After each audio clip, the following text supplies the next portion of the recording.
Hey, good morning mga kapatid. Isang mapagpalang umaga sa ating lahat. Ngayon po ay araw ng Tuesday at ngayon po sa ating pagpapatuloy ng ating God's Morning. Tayo po ay dadako ngayon dito sa ating talata, ating pag-uusapan at ating pagbubulay-bulayan.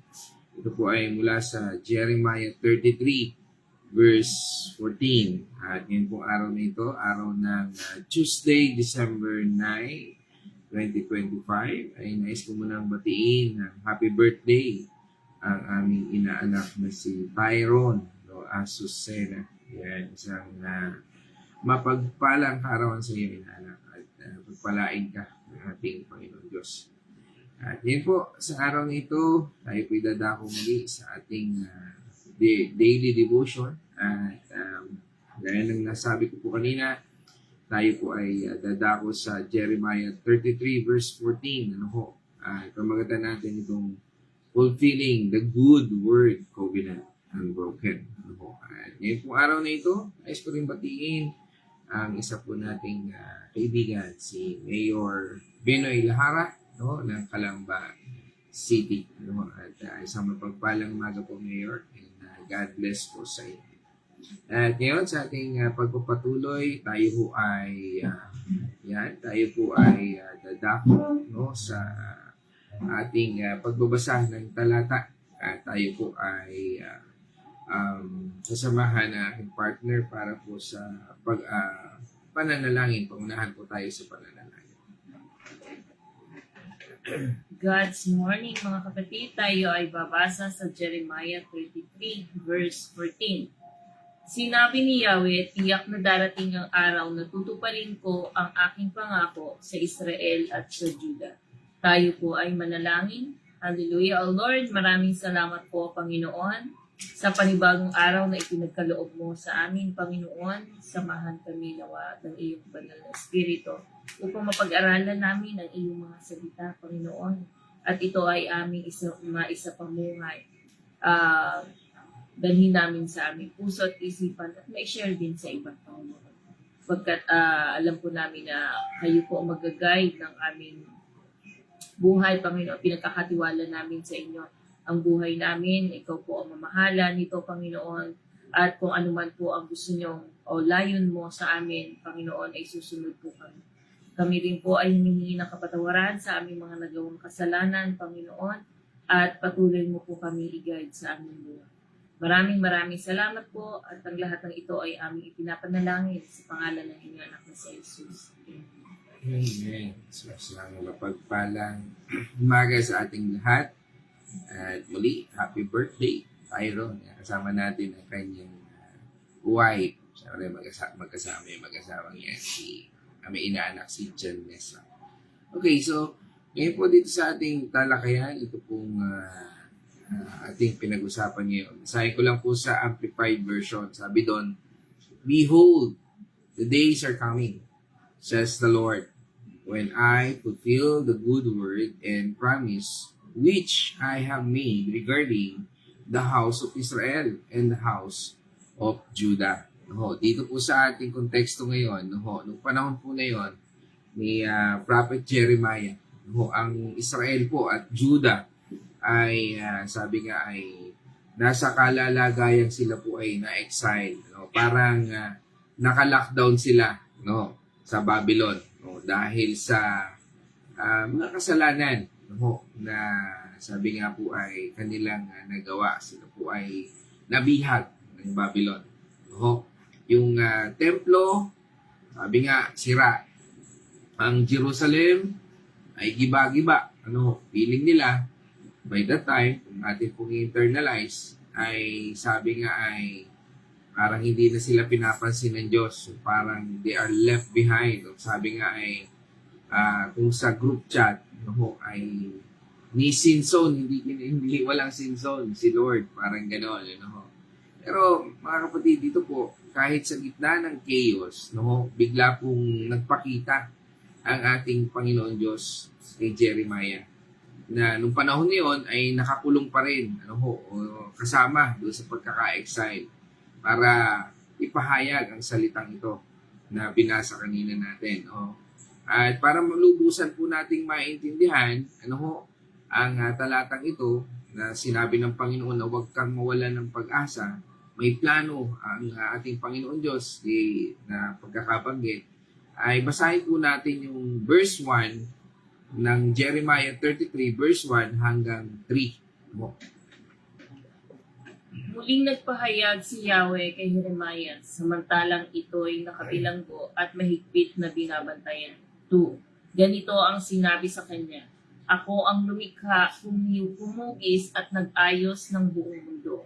Yahweh ang aking pangalan. 3. Kung mananalangin ka sa akin, tutugunin kita at ipapahayag ko sa iyo ang mga bagay na dakila at mahiwaga na hindi mo pa nalalaman. Amen. So yun po yun. No? Yan po yung pagpapakilala ng Panginoon. At ngayong taong ito, ang dami po nating naranasan, di ba? Maraming takot, maraming pangamba, inflation, flood control, kurakot, no? At madami pa. Climate crisis, gera. Pero gaya po ni Propeta Jeremiah, no? Na sabi nga po ay sabi nga ay nandoon sa yugto na dapat na nag-aalala, no? Pero katulad po rin ng ating panahon ngayon, dapat po nating alalahanin na ang Diyos ay hindi nagugulat sa anumang pangyayari sa mundo. Sabi nga po, before mag-collapse ang Jerusalem, no, in-announce na niya ang restoration. So today, kahit magulo ang mundo, ang ating Panginoong Diyos, sabi niya ay doon sa kanyang talata, no? Sabi niya, good word, no? Ay tutuparin po niya ang kanyang mabuting balita, ang kanyang pagliligtas sa mga tao. Hindi po siya nagba-back out sa mga pangako. Kaya nga po yung ating mga nabasa, ano, kung hindi ho totoo, ang sinasabi ng Biblia ay kaawa-awa po tayo. Pero tandaan po natin, lahat ng nasulat sa Biblia ay nangyari at naganap na. Isa na lang ho, hindi. Ano po yon? Yung end times. At kami po ay ikinagagalak po namin sabihin sa inyo, kami po ay nagtapos sa Revelation 22 o ang muling bahagi ng Revelation kagabi. At binabati ko ang bawat isa na nakidalo at kasama rin natin ngayon. Ano ho?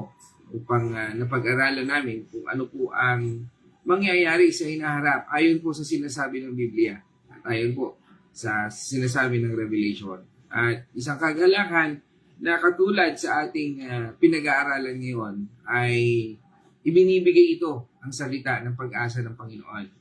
Kaya nga itong title natin ngayon, no ho, ay fulfilling the good word, no ho, covenant unbroken. Ang lahat ng salita ng Panginoon Diyos ay kanyang tutuparin. Kaya nga, wake up truth sa ating mga kapatid. Even up to now, kahit nasa gitna ng crisis, lockdowns, o personal na laban ng buhay natin, ang Diyos ay hindi nagbaback out sa kanyang pangako. Sabi nga, kung ano yung pinanghahawakan natin pangako sa kanya, tutuparin po niya yun. Ang kanyang good word ay may deadline na hindi pwedeng madelay.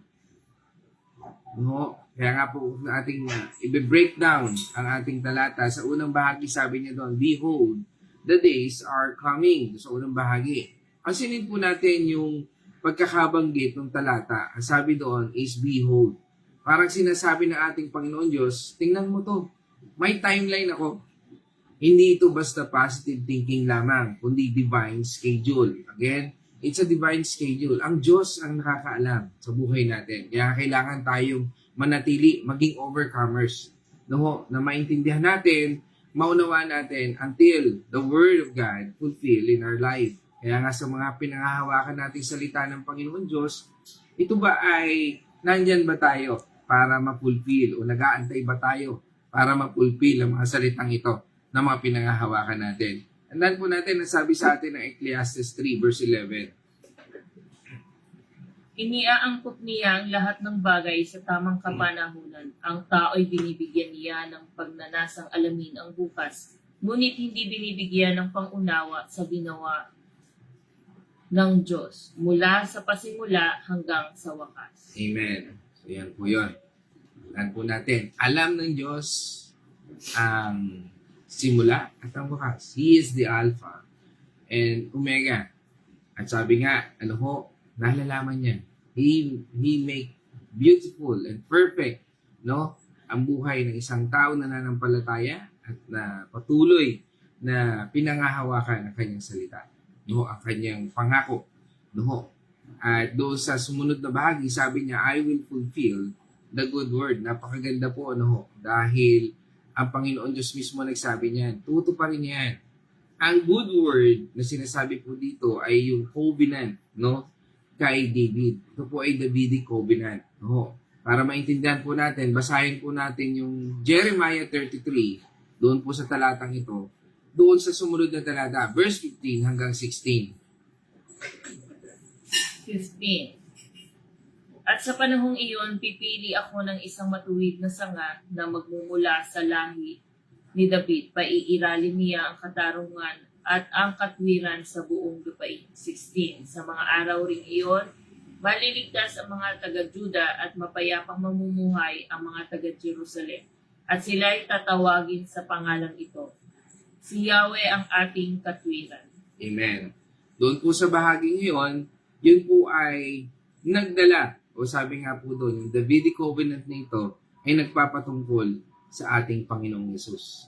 No? Sabi nga niya, di ba, doon sa John 15, I am the branch and you are the branches, na nagpo-fulfill sa talatang ito. No? Sabi nga, hindi lang ito para sa mga taga-Israel, kundi para sa lahat ng mananampalataya. Sabi nga sa atin doon sa Luke chapter 1, verse 69 hanggang 72.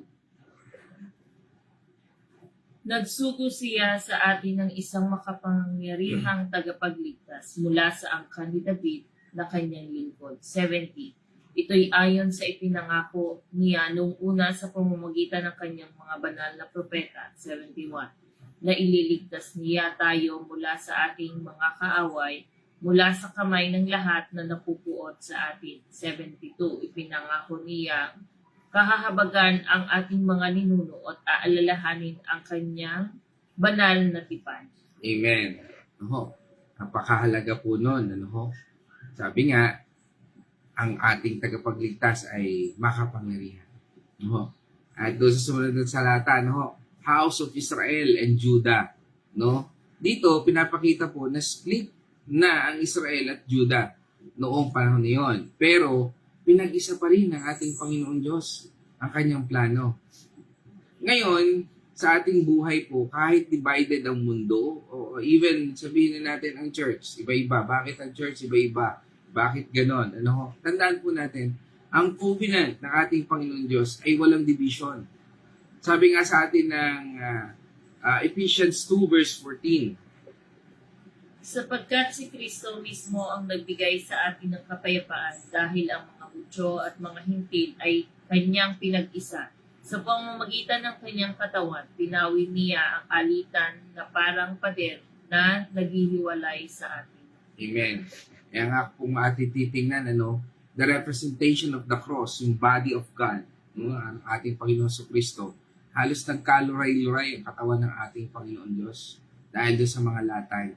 It represent doon sa church ng division. Bubuhay niya ng Panginoon. It will restore again. Kaya nga po ayon sa mga scholars, sabi nga, God's promise is greater than human failure. Kaya kung minsan naiisip natin, sa buhay natin, minsan, there's a misconception na ang pangako ng Diyos ay para lang sa Israel, hindi sa atin, o para lang yun sa mga born again, o mga ganon. Tandaan po natin, mali po. No, hindi ko lahat ng born again, totoo may relasyon sa Panginoon Diyos. No, kaya nga po yung may totoong relasyon sa ating Panginoon sa Kristo. Sinabi ni God regarding the house of Israel and Judah. Pero ang covenant na ito ay fulfilled hindi po sa panahon na yun, kundi at sa ating Panginoong Yesus na siyang ating tinanggap bilang ating personal Lord and Savior. Bilang ating tagapagligtas. Kaya nga nung tumanggap tayo sa Panginoon, yun. Na para sa lahat ng nations. Tingnan po natin yan para makita natin at maunawaan natin. Basahin po natin yung Galatians 3 verse 29. At kung kayo'y kay Kristo, kayo'y lahi ni Abraham at tagapagmana ng mga pangako ng Diyos. Amen. We are Abraham's seed. Sabi nga po doon, tayo ay naging seed ni Abraham. Kaya nga sabi ng pangako ng Abrahamic covenant, na ang bayan ng ating Panginoon Diyos ay magmumula sa lahi ni Abraham. At katulad din po nito, we are Abraham's seed. No? At kung tayo na kay Kristo, we are Abraham's seed. Hindi tayo Hudyo, tayo mga hintil, pero tinanggap natin ang ating Panginoon Kristo, naging kasama po tayo sa covenant na yun, ang pangako ng Diyos. Kung kay Kristo tayo, kasama po tayo doon sa tinatawag na spiritual Israel. No, ano po yun? Ano po yan? Okay, ang sabi po ng Romans 2, verse 29, para maintindihan po natin itong spiritual Israel, kung bakit po tayo naging spiritual Israel. No, Romans 2, verse 29.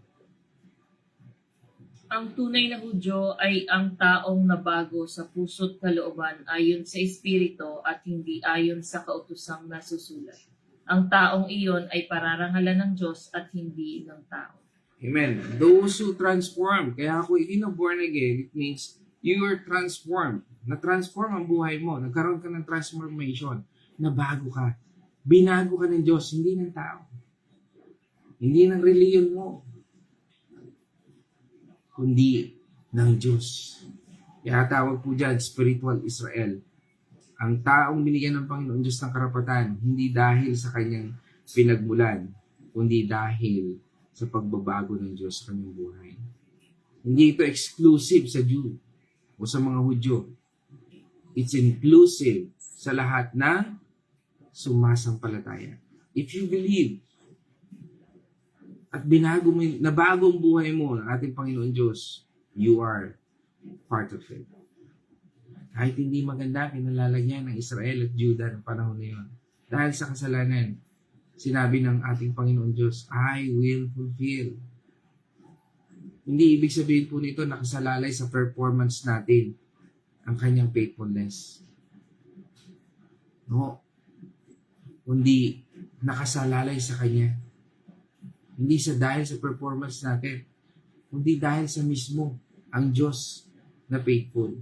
Sabi nga sa atin ng 2 Timothy chapter 2 verse 13. Kung kayo man ay hindi tapat, siya ay nananatiling tapat pa rin sapagkat hindi niya maaaring itakwil ang kanyang sarili. Amen. Kung tayo hindi tapat, siya ay tapat. Bakit?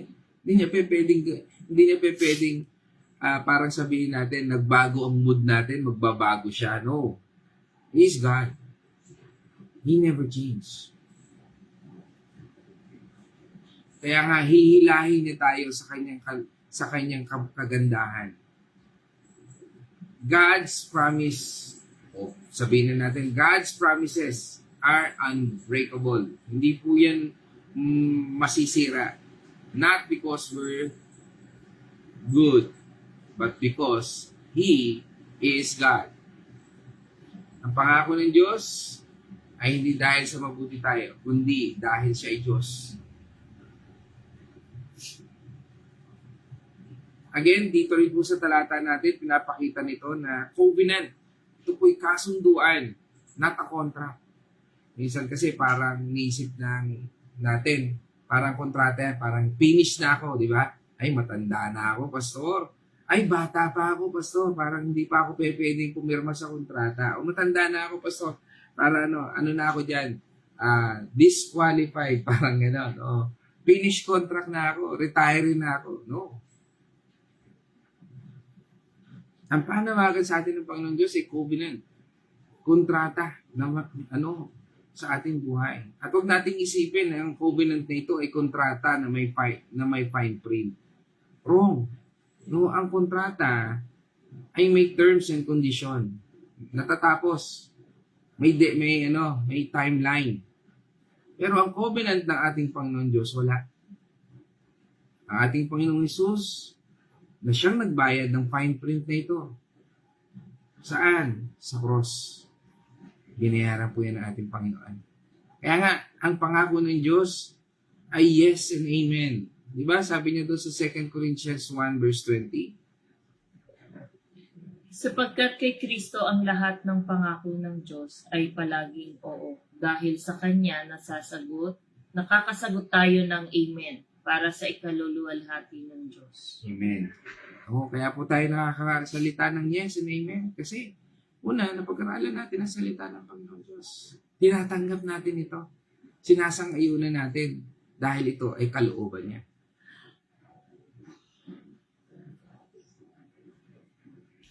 Wala nang pero, kung, o baka.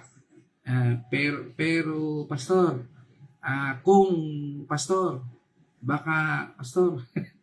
No? Ang daming no? Ang daming pero, kung, baka, wala na po. Kung ikaw ay nasa ating Panginoong Kristo, kasama ka sa covenant na ito. That is final. Hindi dahil sa ating performance, kundi dahil sa performance ng Diyos. Hayaan mong makita at maranasan mo performance ng Diyos sa buhay mo. Mabubura yung pero, kung, at bakit sa buhay mo. Pero kung, sabi nga, no, may pero din, ano? Pero kung, pero kung iisipin natin, no, dahil sa ating sitwasyon, inalalagyan, it fail. Yan yung mga Kristiyano na hindi na nila napupulfill. Yung akala nila, Kristiyano pa sila. Pero, Kristiyano nga ba sila?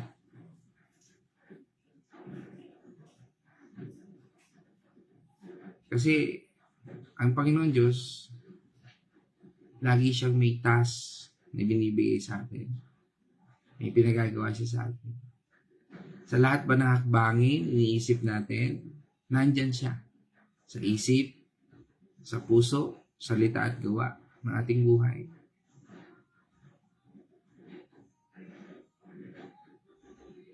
Sabi nga, this is messianic hope fulfilled. Nangyayari ba sa buhay natin? Napupulfill ba sa atin yung pag-asa nito? May misconception din po dyan na kapag delayed, no? Parang delayed yung ating mga pinagpe-pray o mga ating inaasahan. Parang nagbabago. Iniisip natin parang nagbabago ang plano ng Diyos. Hindi po. Minsan nakala natin, di ba, yung parang ando na. Tapos biglang nagbago. Ano ba nangyari? Lord, ano ba? Meron ba akong nagawang hindi maganda? Tandaan natin. The plan of God is always better. Kaya kung minsan dead ba sa delay, no? Noong sinabi ng ating Panginoon Diyos, no? Ng ating Lord, no? Na the days are coming, hindi niya sinabi kung kailan, hindi ba? Imagine natin, nung sinabi ng Panginoon, 600 years bago dumating ang ating Panginoon Jesus.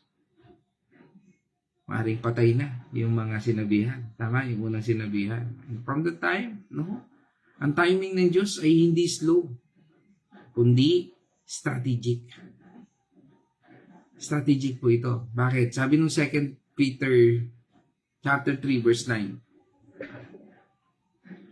Ang Panginoon ay hindi nagpapabaya sa kanyang pangako gaya ng inaakala ng ilan. Hindi niya tinutupad ang pangakong iyon alang-alang sa inyo. Binibigyan pa niya ng pagkakataon ng lahat upang makapagsisi at tumalikod sa kasalanan sapagkat hindi niya nais na may mapahamak. Amen. Ang daming inip na inip minsan, di ba? Kailan ba yung end times? Pero alam nyo, napakabuti ng Diyos eh. Kasi kung pakikinggan natin yung hamon natin, para bang itinitis natin yung Panginoon, baka tayo ay hindi na kasi siguro kung tayo talaga ay ligtas. No? Kasi tingnan natin, ano nga ba yung laman ng isip puso natin sa ngayon? Nandiyan ba yung Diyos? Sa isip, sa salita, at sa gawa. Hindi sa ngawa. Kasi minsan ngawa lang tayo ng ngawa, pero hindi naman natin talagang sinusunod. Wala sa puso natin yung pagsunod sa salita ng Panginoon Diyos. Ngayong panahon po na ito, kapag feeling natin delayed ang breakthrough natin, tandaan po natin, ang deadline ng ating Panginoon Diyos ay hindi exact, no? Ay hindi estimated, kundi eksakto po. Hindi siya magbibigay sa atin ng estimate lang para po sa aming mga contractor, no? Hindi pwedeng estimated na kinakailangan BOQ po o Bill of Quantities. Talagang pinag-aralan, talaga yung estimate mo, talagang although estimate, hindi tayo perfecto, pero hindi pa pwedeng sabihin natin, ma'am, nagkamali ho ako ng kwenta, medyo kulang po yung aking lagay. Hindi pa pwede yun. Talaga iso-shoulder mo yun. No? Kasi you will going to contract. Pero ito mas mabigat. Ito'y covenant ng Panginoon Diyos. Ang Panginoon Diyos ay siyang nagbibigay ng covenant sa atin na tiyak kanyang tutuparin. Ibig sabihin po nun. Mas matindi pa po sa contract. Dahil ang righteous branch, na sinasabi dito, mismo ang ating Panginoon Kristo, ay sabi nga doon sa binasa natin kanina doon sa verse 15, ay mismo ang ating Panginoong Hesus na siyang nagdadala ng salvation at maghahari forever. Ito, nabasa po namin ito kahapon at napag-aralan. Yung sa Revelation 22 verse 16 at nais po namin ibahagi din sa inyo. Sabi po doon ng Revelation 22 verse 16,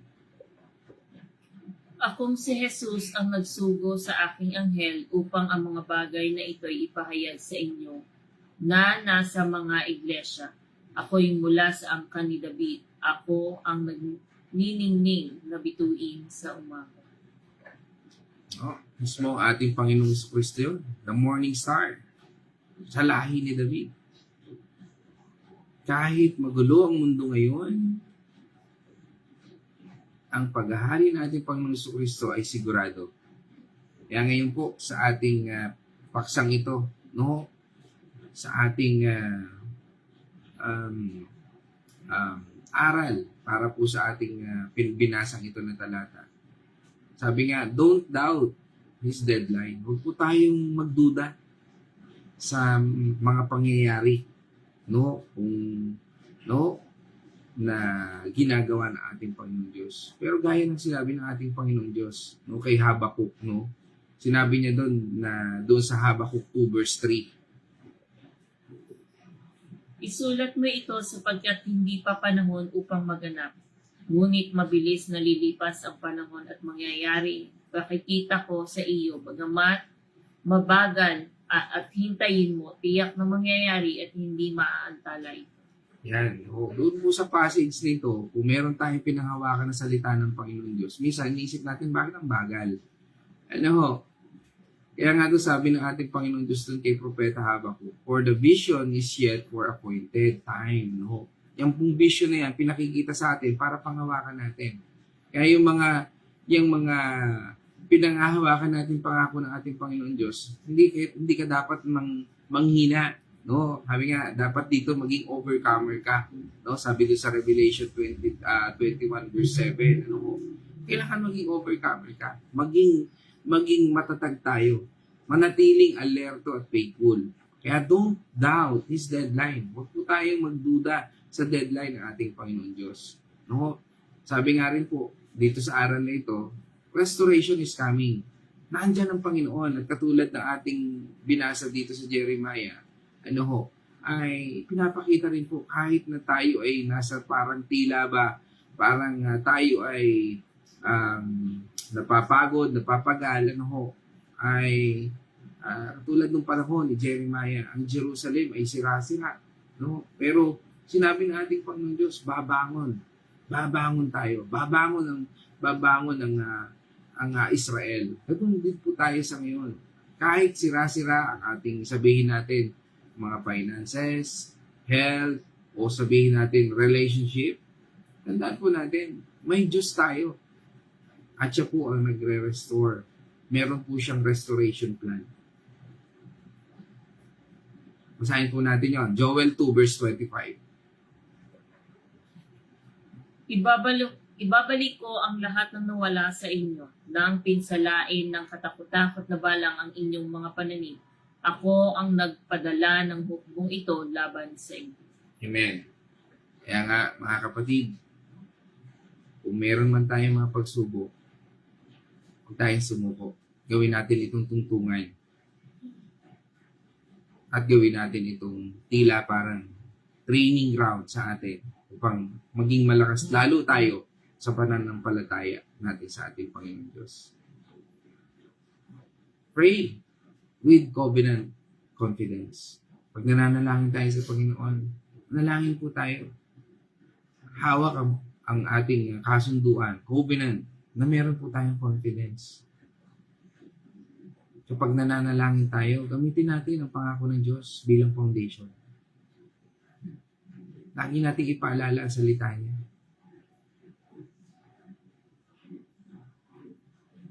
Diba? Sabi nga sa atin ng Hebrews 10 verse 23,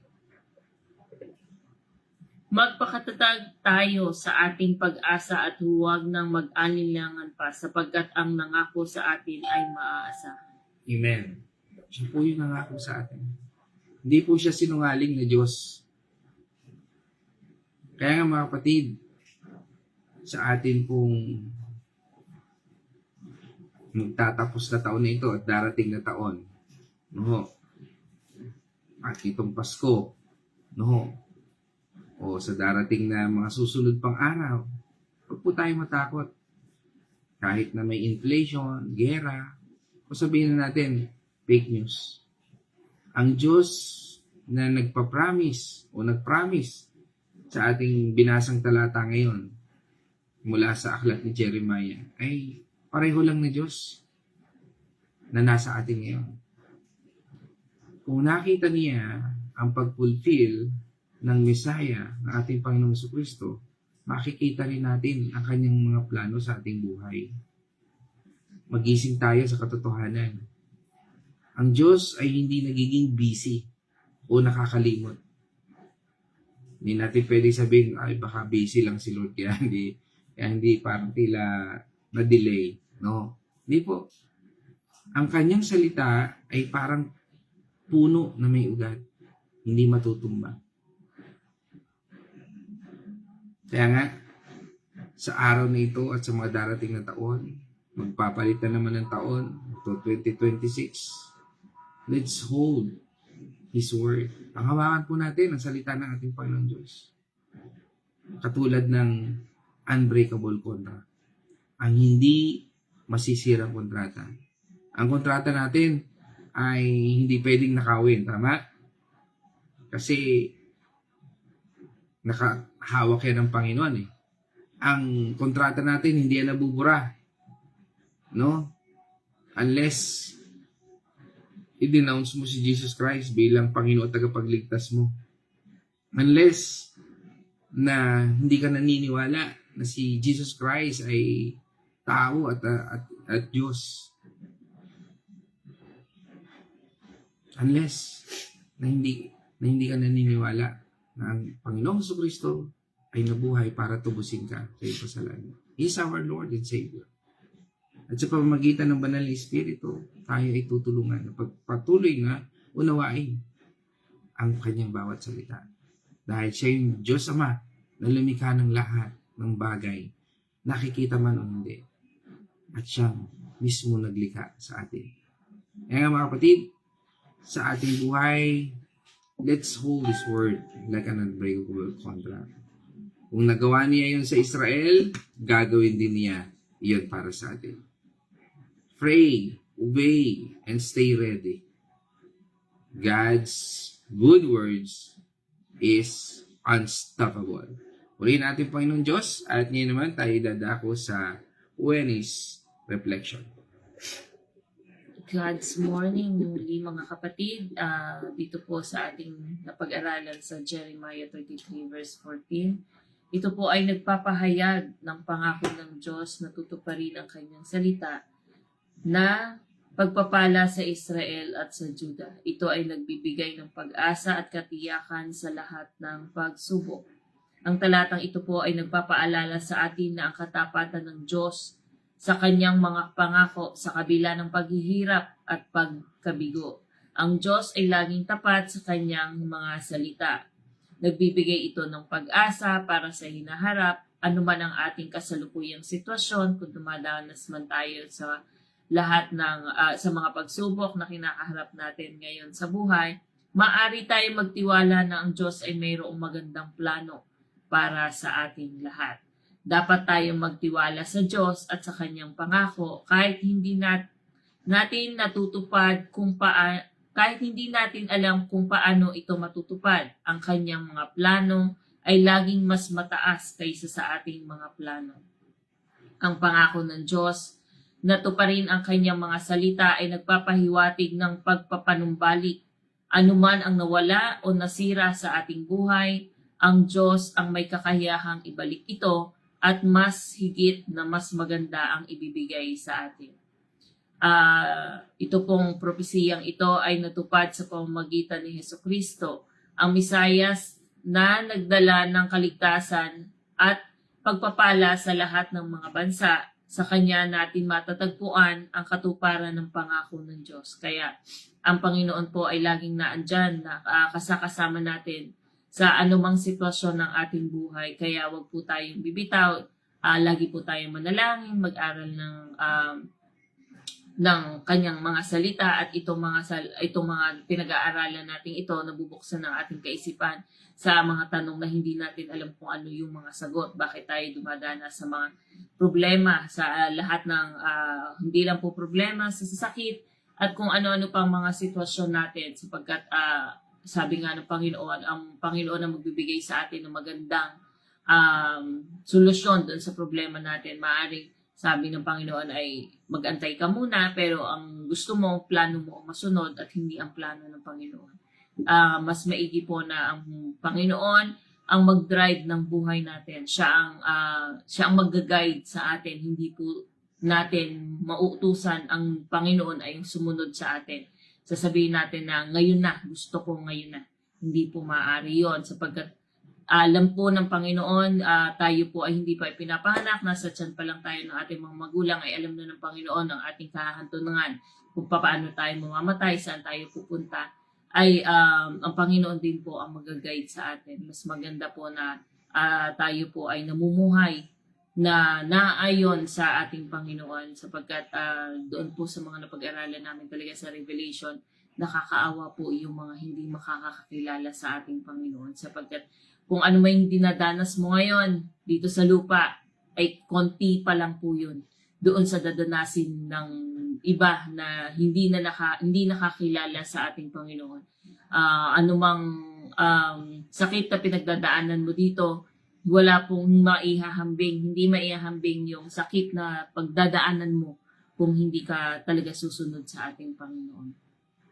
Sa ating buhay po, maaari nating isapamuhay itong aral na ating napag-aralan dito sa Jeremiah 33 verse 14 sa pamamagitan ng pananatiling tapat sa Diyos, pagtitiwala sa kanyang mga pangako at pag-asa sa kanyang panunumbalik sa pamamagitan ng pananampalataya, makikita natin ang katuparan ng kanyang salita sa ating buhay.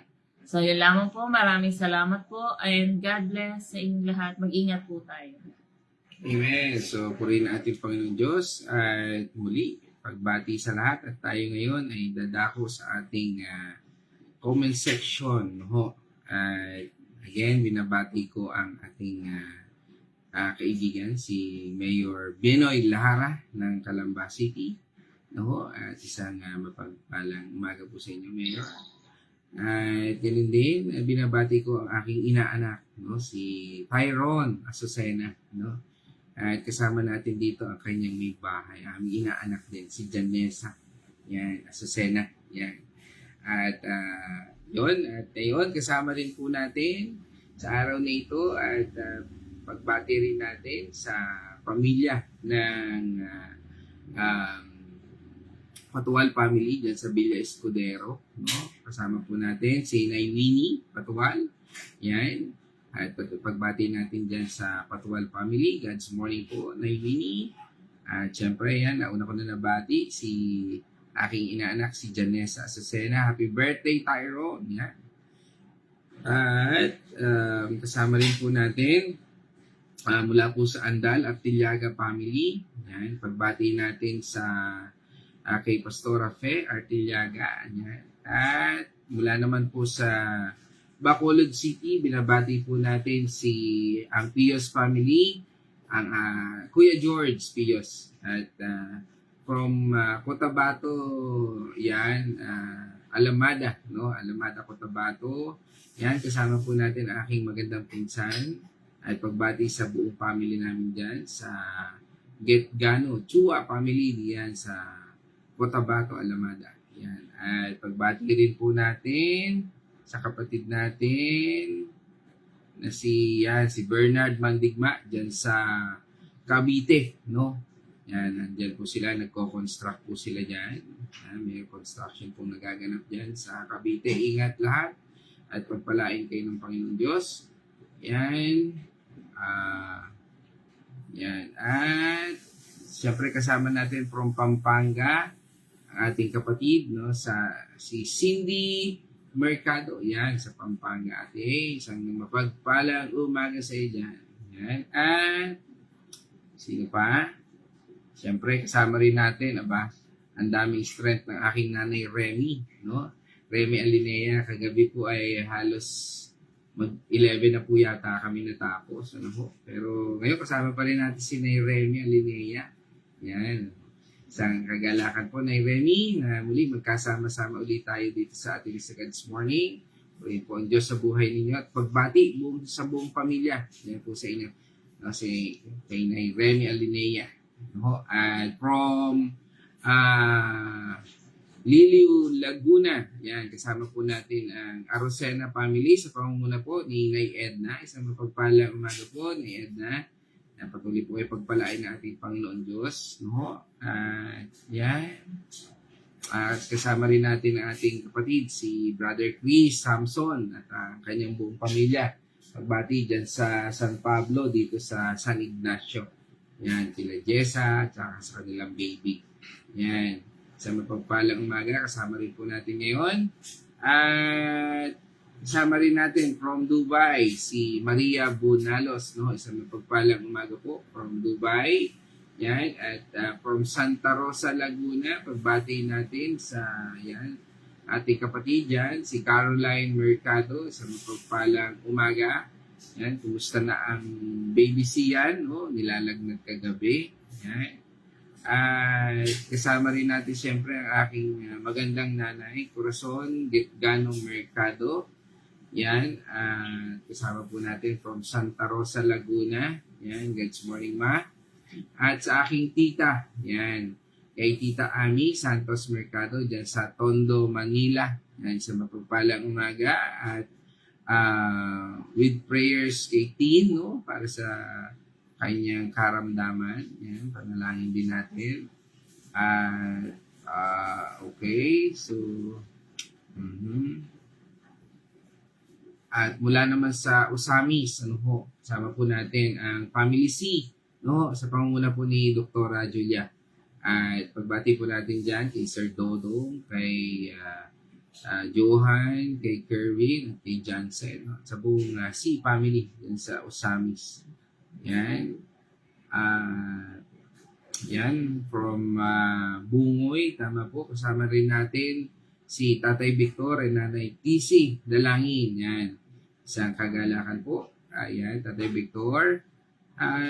That's all. At pagbati rin natin, kasi ating kapatid na si Kuya Chris at Ate Marta, tsaka si Ate Nanay Gori, ay hindi natin kasama yun dahil may problema yata ang Meralco, pero ganun pa man, isang pagbati, sa ating kapatid. At muli, binabati ko ang aking inaanak, si Tyrone, ng happy birthday. At may pag-pray din natin. At ang ating putihing kaibigan din, si Mayor Binoy, Lahara, ng Calamba City. At isang kagalakan na yan ay tayo ay nakakasama rin po natin ating mga kaibigan ito. At tayo po yung magtatapos sa ating bahaging ito at tayo po ay manalangin. O maraming Diyos na makapangyarihan, tunay nga Panginoon na ang iyong plano ay hindi kailanman mapipigilan ng mundong ito o ninuman. Dahil ikaw yung Diyos na siyang nagpapakita ng iyong kapangyarihan, kalakasan, katatagan. Lord, tulungan po kami, Panginoon, na patuloy na panghawakan ang iyong salita at patuloy, Panginoon, na magkaroon ng katatagan na nagmumula sa iyo sa pamamagitan ng Banal na Espiritu. Bigyan mo po kami, Panginoon, ng tamang direksyon upang mapanghawakan namin, Panginoon, ang iyong salita. Tunay, Panginoon, na ang iyong kabutihan ay sapat magpakailanman at hindi ka magkukulang sa aming buhay. Kaya, Panginoon, sa lahat ng ito at sa aral na aming natutunan, bigyan niyo po kami, Panginoon, ng gift of understanding at patuloy po niyo po kami, Panginoon, ingatan sa pamamagitan ng iyong Banal na Espiritu. At sa lahat ng ito, Panginoon, dinadalangin din po namin, Lord, ang bawat isa na narito ngayon, mga pangalan na nabanggit, O Lord, patuloy niyo pong pagpalain, O Lord, ang bawat isa na naayon sa iyong kalooban at sa iyong patnubay ng iyong Banal na Espiritu. Ganun din, Panginoon, dinadalangin namin, Panginoon, ang sitwasyon ni Ate Marta at ni Kuya Chris na ngayon po ay at ni Ate Gori, Panginoon, dalangin po namin sa maulang araw na ito, O Lord, ay bigyan mo po, Panginoon, ang i-restore, Panginoon, yung naputol na kable ng kuryente sa lugar po na yan ng Bulacan, Chao. Dalangin din po namin, Panginoon, na patuloy na pagkalooban mo, Panginoon, ng knowledge and wisdom, O Lord, ang aming butihing mayor, O Lord, na si Mayor Binoy Lahara sa lahat ng mga transaksyon, Panginoon, na kanya pong nilalakaran. Patnubayan niyo po siya na ayon sa iyong kalooban, Panginoon. Tunay nga, Panginoon, ang iyong lingkod na ito ay may malinis na puso at hangarin, O Lord, pang maglingkod sa bawat taong bayan. Bigyan niyo po siya ng kalakasan, knowledge and wisdom, O Lord, upang ang lahat ng iyong patnubay, Panginoon, ay mangibabaw po sa kanyang isip, sa salita at tuwa. At ganoon din, Panginoon, idinadalangin ko ang aking inaanak na si Tyrone, na patuloy niyo po siyang pagpalain, gabayan, bigyan ng pabor sa lahat ng kanyang direksyon, O Lord, na sa kanyang kaarawan ito, patnubayan niyo po siya, Panginoon, sa lahat ng kanyang iniisip, ginagawa, at Panginoon, sa kanyang mga blessing, especially, Lord, ang blessing ng pamilya, Panginoon. Pagkalooban mo po ang mag-asawang ito, si Janessa at si Tyrone, ng masaganang buhay, Panginoon, at pagpapala. At gamitin, Panginoon, ang lahat ng pagpapalang ito ayon sa iyong kalooban at sa iyong kaharian. Again, Lord, sa lahat ng ito, sa iyong patnubay, sa lahat ng nakasama namin, pagpapala sa bawat isa, Lord, hindi ko man, Panginoon, maisa-isa ang bawat isa, Lord, dalangin po namin, Panginoon, ang patuloy na pagpapala mo na sa bawat makakakinig ng iyong salita, pamamagitan ng platform na ito. Lord, kami po'y naniniwala na pinagpala mo na po ang bawat isa at patuloy, Panginoon, na pinagkakalooban mo ng lakas and restore, Lord, yung mga health namin, Panginoon, sa iyong biyaya at sa iyong pagpapala. Muli, Lord, sa lahat ng ito, sa iyo po ang papuri at pasalamat in this our prayer. In the name of our Lord Jesus Christ. Amen, amen. Mga kapatid, yan po tayo magtatapos. At let us shout the shout of victory. Christ has died. Christ is risen. Christ will come again. And together, we are for Christ. Again, God's morning, everyone.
Let's pray.